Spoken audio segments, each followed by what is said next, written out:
Monsieur le maire de la commune de Madina, Adim Fall, Monsieur le maire de la commune de Djouma, Serine Fall Dia, Monsieur le maire de la commune de Taïba Tchèque, pour son représentant, Monsieur Gaoudia, et Monsieur le maire de la commune de Toubamboul, pour son représentant, Monsieur Chakbaye.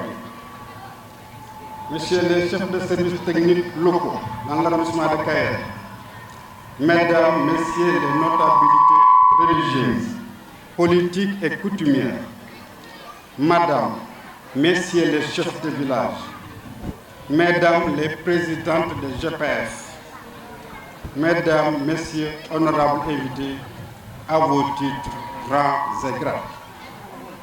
Mes chers compatriotes, aujourd'hui, à l'instar des autres circonscriptions administratives du Sénégal, l'arrondissement de Kael commémore le 66e anniversaire de l'indépendance de notre pays.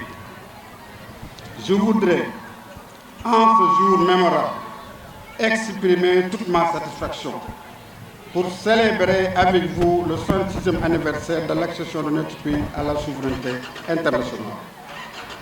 J'adresse à chacun de vous mes chaleureuses félicitations en ces moments de joie et de fierté pour notre liberté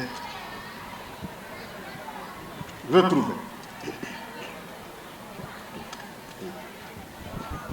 Le 4 avril, par la charge émotionnelle et le souvenir qui s'y attache, fait d'abord penser à nos chers anciens combattants, nos héros, mais également à nos braves forces armées. Vous convenez avec moi que le thème de cette année qui s'articule, les forces de défense et de sécurité, partenaires des Jeux olympiques de la jeunesse, Dakar 2026, est un sujet d'actualité très important, qui nous renvoie à l'urgence et à la nécessité de mettre en contribution notre ingénierie militaire pour le développement de notre sport national. En rapport avec la tentative de retrait de notre trophée africain de football, la diplomatie sportive sénégalaise ne va jamais se laisser faire.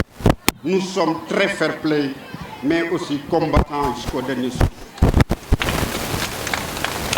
Ce thème met en lumière l'importance de la souveraineté nationale, non seulement sur le plan sportif, mais également sécuritaire pour nos forces armées.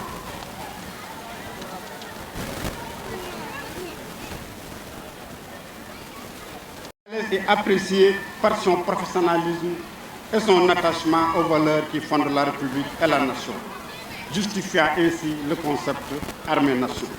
Ainsi, cette commémoration revêt une importance particulière en ce sens qu'elle s'inscrit dans la dynamique de renforcement en chacun de nous la fibre patriotique, le désir ardent de rivaliser dans l'excellence et la passion de servir la nation. Voilà pourquoi je tiens particulièrement à lancer un appel solennel à l'ensemble des jeunes sportifs et supporters sur les saccages et agressions aux conséquences néfastes nées des actes de violence dans les stades, dans les rues, à la suite des manifestations sportives. À l'image des forces armées, je vous prie solennellement de vouloir respecter nos citoyens, nos concitoyens et leurs biens pour ainsi protéger le pays et participer activement à son développement d'ici horizon 2025. Mes chers compatriotes, faisant référence à nos chers combattants, nos chers anciens combattants, l'esprit nationaliste et patriotique de nos vaillants résistants, je vous nomme Lat Dior Ngoné Latyr Diop et la Omar Foutiyou Tall, Baba Diakhou Ba, Abdou Ndiaye, Aline Sitoé Diatta, Fodé Kaba Doumbouya, pour ne citer que ça. Mais également à nos vénérés guides religieux, Cheikh Ahmadou Bamba, El Hadji Malick Sy, Mame Limamou Laye, Mame Baye Niass et Mame Cheikh Kounta, parmi tant d'autres. L'indépendance n'est pas l'acte d'un jour, mais un combat de tous les jours que nous devons gagner forcément. Ensemble, maintenons vivace la flamme patriotique et la conscience d'un commun vouloir de vie ensemble qui fonde et consolide la nation sénégalaise unie, libre et prospère. contenant un arrondissement dénommé arrondissement Kayel, tout aussi uni, libre et prospère. Je vous remercie.